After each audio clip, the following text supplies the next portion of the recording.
Assalamualaikum warahmatullahi wabarakatuh. Perkenalkan, nama saya Eka Febrianti dari jurusan Manajemen Pendidikan Islam NIM 180303601. Pada pertemuan yang ketiga, saya akan memaparkan mengenai fungsi kartu katalog dan cara membuat kartu katalog. Fungsi dari kartu katalog itu sendiri adalah menunjukkan apa yang dimiliki oleh perpustakaan oleh pengarang tertentu pada subjek tertentu, dalam jenis tertentu dan literatur tertentu, membantu dalam pemilihan buku berdasarkan edisinya atau berdasarkan karakternya, atau yang disebut dengan bentuk sastra atau berdasarkan topiknya. Cara membuat kartu katalog, ada dua hal yang perlu dipersiapkan, yaitu yang pertama kartu katalog. Kartu katalog itu dibutuhkan sebuah kertas yang berukuran 12,5 cm dan lebarnya 7,5 cm. Di tengah bagian bawahnya diberi lubang untuk menusukkan tusuk pengaman. Dan yang kedua yaitu temporary slip atau T-slip. Temporary slip ini adalah sebuah catatan atau keterangan-keterangan yang mengenai buku pada selembar kertas yang berisi beberapa poin yang ada di kartu katalog, yaitu meliputi nomor klasifikasi penempatan, judul buku, nama pengarang, imprint atau kota terbit, nama penerbit, tahun terbit, kolasi atau tabel buku, ukuran buku, bibliografi, indeks, ilustrasi, ataupun tabel.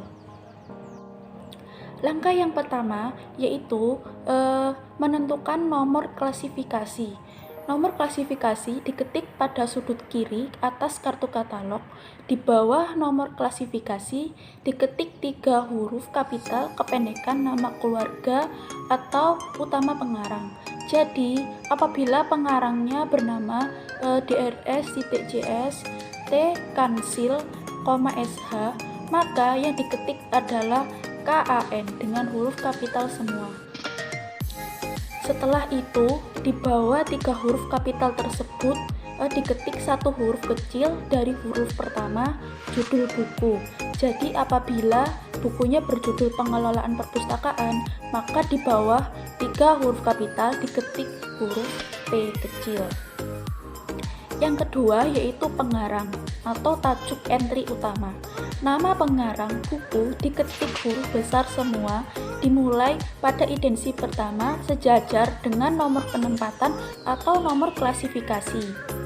Nama pengarang asing yang biasanya diikuti dengan nama keluarga, maka pengetikannya dibalik, dan yang diketik huruf besar semua hanya nama keluarganya. Misalnya, bernama Carter V. Good, maka pengetikannya adalah Good dengan huruf kapital semua, Carter V. Antara nama keluarga dan nama utama dipisahkan dengan koma. Jika hanya sebagai editor, penerjemah, atau pengarang lebih dari 1 orang, maka di belakang nama diketik atau diberi tanda ED untuk editor, DKK untuk pengarang yang lebih dari 1, dan untuk penerjemah. Kemudian judul buku. Judul buku diketik dimulai dari idensi kedua, di bawah huruf keempat ketikan nama pengarang. Jika ada subjudulnya diketik setelah judul utama yang dipisah dengan tanda titik koma. Apabila judulnya panjang sehingga tidak bisa diketik dalam 1 baris, maka pengetikannya diteruskan ke baris kedua yang dimulai pada idensi pertama. Kemudian yaitu nama pengarang lengkap. Setelah pengetikan judul diteruskan dengan nama lengkap pengarang yang diberi tanda titik. Pengetikan nama lengkap pengarang ini tidak dibalik, walaupun nama orang tersebut adalah asing. Apabila ada edisinya, maka edisi ini diketik setelah nama lengkap pengarang. Kemudian imprint. Imprint meliputi nama kota terbit, nama penerbit, dan tahun penerbit. ini diketik setelah nama pengarang atau edisi. Antara nama pengarang dengan imprint ini diberi jarak 2 huruf. Antara nama kota terbit dan nama penerbit serta tahun terbit dipisah dengan tanda koma dan diakhiri dengan tanda titik. Kemudian selanjutnya ada kolasi. Kolasi meliputi tabel buku, ukuran buku, bibliografi, indeks, ilustrasi, dan tabel. Tidak diketik bersambung dengan imprint, tetapi diketik pada baris berikutnya, mulai pada indensi yang kedua. Apabila pengetikan kolasi ini tidak cukup pada baris yang pertama, maka bisa dilanjutkan pada baris yang kedua pada indensi yang pertama. Cara penulisan katalog yang pertama yaitu pengetikan katalog pengarang. Nama pengarang diketik di atas tajuk entry utama nama pengarang diketik dengan huruf besar. Kemudian yang kedua ada pengetikan katalog judul. Cara pengetikannya tidak jauh beda dengan katalog pengarang. Perbedaannya, kalau pada katalog judul, di atas tajuk entry utama diketikkan judul buku yang dimulai pada indensi yang kedua. Pada katalog judul, nama keluarga atau utama yang menjadi tajuk entry diketik dengan huruf kecil. Kemudian yang ketiga ada pengetikan katalog subjek. Pengetikan katalog subjek tidak jauh beda dengan katalog pengarang dan judul. Perbedaannya, di atas tajuk entry utama diketik subjek sebagaimana pada katalog judul, pengetikannya dengan huruf besar dimulai dengan indensi yang utama.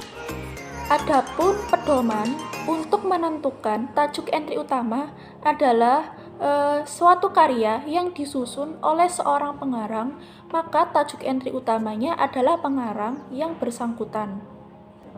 Kemudian, apabila ada 2 orang pengarang yang diantaranya ada pengarang utama, maka tajuk entry utamanya adalah pengarang utama. Kemudian yang ketiga, apabila pengarangnya terdiri dari 2 atau lebih pengarang dan tidak ada pengarang utama, maka tajuk entry utamanya adalah pengarang yang disebut pertama kali. Suatu karya yang merupakan karya editor, tajuk entry utamanya terletak pada judul karyanya. Apabila tidak memiliki judul kolektif, maka tajuk entry utamanya terletak pada pengarang atau judul yang pertama kali disebut pada halaman judul. Kemudian, suatu karya editor yang dijilid, maka tajuk entry utamanya terletak pada judul kolektif.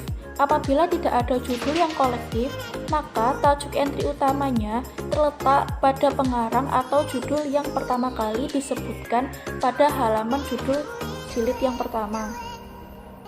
Kemudian, karya yang merupakan terjemahan dari bahasa lain, tajuk entry utamanya terletak pada pengarang aslinya.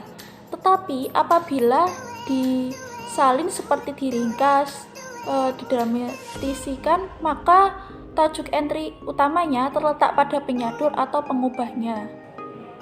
Apabila tidak ada pengarang atau tidak diketahui pengarangnya, maka tajuk entry utamanya terletak pada judul karyanya. Kemudian, yang terakhir adalah suatu karya yang merupakan laporan dari seorang pejabat, suatu badan korporasi dan isinya merupakan laporan kegiatan badan tersebut, maka tajuk entry utamanya terletak pada badan korporasi yang bersangkutan. Itu saja yang dapat saya sampaikan. Kurang lebihnya mohon maaf. Wassalamualaikum warahmatullahi wabarakatuh.